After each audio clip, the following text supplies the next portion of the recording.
Assalamualaikum warahmatullahi wabarakatuh. Bismillahirrahmanirrahim. Dan hendaklah ada di antara kamu segolongan umat yang menyeru kepada kebajikan, menyuruh kepada yang ma'ruf, dan mencegah dari yang munkar. Merekalah orang-orang yang beruntung. Ayat ini memerintahkan kita untuk tidak hanya berbuat baik, tetapi juga mengajak orang lain kepada kebaikan dan memberikan nasihat yang tulus. Dalam konteks profesional dan manajerial, setelah kita melakukan analisis mendalam terhadap suatu masalah dan mengevaluasi berbagai alternatif solusi, langkah penting selanjutnya adalah mampu menyajikan solusi terpilih tersebut dalam bentuk rekomendasi yang kuat, argumentatif, dan meyakinkan kepada pihak pengambil keputusan atau pihak terkait lainnya. Salawat serta salam semoga tercurah kepada Nabi Muhammad Shallallahu Alaihi Wasallam yang paling fasih dan bijaksana dalam menyampaikan pesan dan ajakan. Para pengelola lembaga pendidikan Islam yang berpikir kritis. Pada sesi-sesi sebelumnya, kita telah membahas cara melakukan analisis kritis terhadap masalah manajemen dan teknik untuk mengidentifikasi akar penyebab serta menghasilkan alternatif solusi. Kini, kita tiba pada tahap akhir dari siklus pemecahan masalah tersebut, yaitu bagaimana menyusun rekomendasi manajerial yang argumentatif dan berbasis bukti. Kemampuan menyusun dan mempresentasikan rekomendasi secara efektif seringkali menjadi penentu apakah gagasan perbaikan kita akan diterima dan diimplementasikan atau hanya berakhir sebagai catatan di atas kertas. Apa tujuan utama dari sebuah rekomendasi? Rekomendasi bukanlah sekadar daftar usulan atau keinginan. Tujuan utamanya adalah untuk meyakinkan para pengambil keputusan agar mengadopsi dan menindaklanjuti solusi yang kita ajukan berdasarkan analisis yang telah kita lakukan. Rekomendasi yang efektif harus mampu mendorong terjadinya aksi perbaikan yang nyata. Untuk mencapai tujuan tersebut, sebuah rekomendasi yang baik idealnya memiliki karakteristik sebagai berikut. Jelas, bahasa yang digunakan lugas, tidak ambigu, dan mudah dipahami oleh audiens yang dituju. Pesan intinya apa yang direkomendasikan harus langsung tertangkap. Spesifik, tidak bersifat terlalu umum atau mengawang-awang. Menyebutkan tindakan atau perubahan konkret apa yang diusulkan. Hindari kalimat seperti perlu ditingkatkan kinerjanya. Lebih baik direkomendasikan penerapan metode X untuk meningkatkan kinerja Y.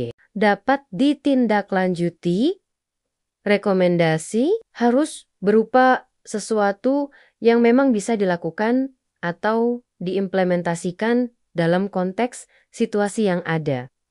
Bukan sekadar ide abstrak, realistis, mempertimbangkan ketersediaan sumber daya dan kondisi nyata sekolah. Rekomendasi yang terlalu muluk dan tidak membumi akan sulit diterima. Ini adalah hasil dari evaluasi kelayakan pada tahap sebelumnya, terukur. Idealnya, keberhasilan implementasi rekomendasi dapat diukur, baik secara kuantitatif maupun kualitatif. Ini memudahkan evaluasi di kemudian hari. Terhubung dengan analisis, ini sangat krusial. Rekomendasi harus memiliki dasar yang kuat dan secara logis mengalir dari hasil analisis masalah dan evaluasi alternatif solusi yang telah dilakukan sebelumnya. Harus ada justifikasi yang jelas. Mengapa rekomendasi ini diajukan? Berbasis bukti, argumen yang mendukung rekomendasi sebaiknya diperkuat dengan data atau bukti dari analisis kasus, hasil riset, kutipan teori yang relevan, atau contoh praktik baik yang kredibel, bukan hanya berdasarkan opini atau asumsi pribadi. Lalu, bagaimana struktur penyusunan rekomendasi yang logis dan argumentatif, baik saat disampaikan secara tertulis maupun secara lisan? Struktur umumnya meliputi pernyataan rekomendasi. Awali dengan kalimat yang jelas, ringkas, dan tegas menyatakan inti dari apa yang Anda rekomendasikan. Gunakan kata kerja aksi yang kuat. Contoh, berdasarkan analisis terhadap rendahnya partisipasi orang tua dalam kegiatan sekolah, direkomendasikan agar sekolah mengembangkan dan menerapkan program komunikasi dua arah yang lebih proaktif dan beragam kanal kepada orang tua siswa. Latar belakang singkat dan justifikasi atau rasional. Ini adalah bagian terpenting untuk membangun argumen. Jelaskan secara ringkas mengapa rekomendasi ini perlu dilakukan. Hubungkan langsung dengan akar masalah yang telah Anda identifikasi dalam analisis sebelumnya. Jelaskan mengapa solusi yang Anda rekomendasikan ini dipilih sebagai yang terbaik dibandingkan alternatif lain. Sajikan bukti pendukung untuk memperkuat argumen Anda. Bukti bisa berupa data spesifik dari analisis kasus atau rapor pendidikan, kutipan teori atau hasil riset, atau contoh praktik baik. Contoh lanjutan. Rekomendasi ini diajukan karena akar masalah rendahnya partisipasi disinyalir adalah kurangnya informasi yang sampai ke orang tua dan saluran komunikasi yang monoton. Program komunikasi dua arah dipilih karena dinilai lebih efektif dalam membangun hubungan dan kepercayaan dibandingkan sekadar menambah frekuensi rapat. Data survei awal juga menunjukkan 70% orang tua menginginkan informasi via WhatsApp atau email. Langkah-langkah implementasi untuk menunjukkan bahwa rekomendasi Anda praktis dan sudah dipikirkan cara melaksanakannya. Berikan gambaran singkat tentang langkah-langkah utama implementasinya. Siapa saja yang perlu terlibat? Apa saja tahapan besarnya? Bagaimana perkiraan waktunya? Contoh lanjutan.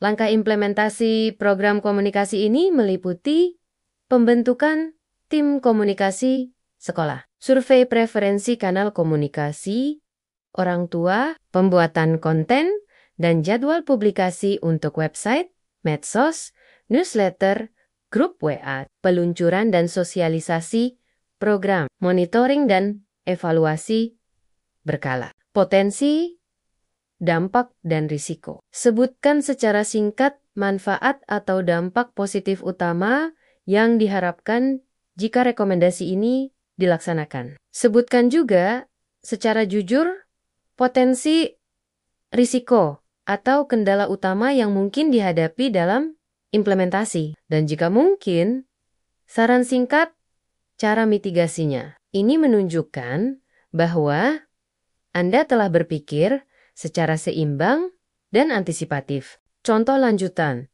dampak yang diharapkan adalah peningkatan kehadiran orang tua dalam kegiatan sekolah sebesar 20% dalam setahun dan meningkatnya umpan balik positif. Potensi kendala adalah keterbatasan waktu staf untuk mengelola banyak kanal. Dapat dimitigasi dengan pembagian tugas yang jelas dalam tim dan pemanfaatan template konten. Setelah menyusun rekomendasi dengan struktur yang baik, bagaimana menyampaikannya secara persuasif? Kenali audiens Anda. Siapa yang akan menerima rekomendasi ini? Kepala sekolah? Yayasan?